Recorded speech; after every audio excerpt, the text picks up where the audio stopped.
Kisah Inspirasi Iman.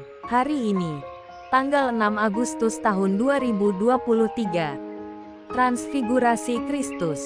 Baik umat Katolik Ritus Romawi maupun Timur merayakan pesta transfigurasi pada hari ini, tanggal 6 Agustus. Pesta itu memperingati salah satu puncak kehidupan duniawi Yesus, ketika dia mengungkapkan keilahiannya kepada 3 murid terdekatnya melalui cahaya ajaib dan supernatural. Sebelum kemenangannya memasuki kota Yerusalem, Kristus naik ke puncak Gunung Tabor bersama murid-muridnya Petrus, Yakobus, dan Yohanes. Sementara Yesus berdoa di atas gunung, penampilannya diubah oleh cahaya putih cemerlang yang memancar dari dirinya dan dari pakaiannya.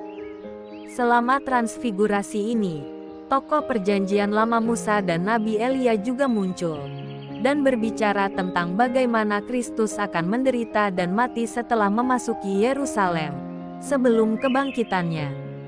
Matius, Markus, dan Lukas semuanya mencatat bahwa suara Tuhan terdengar, mengukuhkan Yesus sebagai putranya. Matius bab 17 ayat 5, Markus bab 9 ayat 6, dan Lukas bab 9 ayat 35.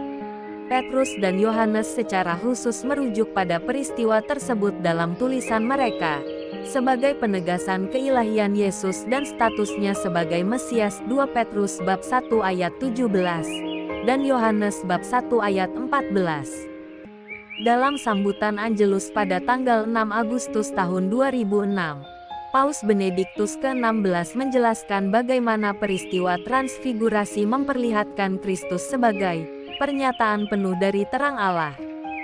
Terang ini, yang memancar dari Kristus baik pada saat transfigurasi maupun setelah kebangkitannya, pada akhirnya menang atas kuasa kegelapan kejahatan.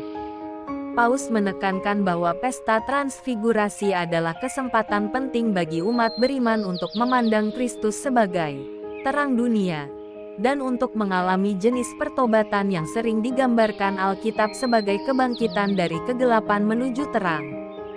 Di zaman kita juga, kata Paus Benediktus, kita sangat perlu keluar dari kegelapan kejahatan, mengalami kegembiraan anak-anak terang. Bagi umat Katolik Timur, pesta transfigurasi sangatlah penting. Itu adalah salah satu dari 12 pesta besar Katolik Timur. Kekristenan Timur menekankan bahwa transfigurasi Kristus adalah prototipe penerangan rohani, yang mungkin bagi murid Yesus yang berkomitmen. Bentuk pencerahan Kristen ini difasilitasi oleh disiplin doa, puasa, dan sedekah amal. Seorang pemimpin gereja Katolik Yunani Melkit yang dihormati, Mendiang Uskup Agung Joseph Raya, menggambarkan pandangan tradisional Bizantium tentang transfigurasi ini dalam buku meditasinya tentang peristiwa Alkitab dan perayaan liturginya, berjudul Transfigurasi Tuhan dan Juru Selamat Kita Yesus Kristus.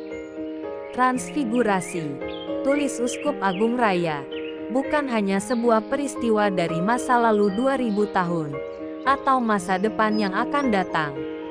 Ini lebih merupakan realitas masa kini, suatu cara hidup yang tersedia bagi mereka yang mencari dan menerima kedekatan Kristus. Tuhan Yesus memberkati. MAP TV Channel.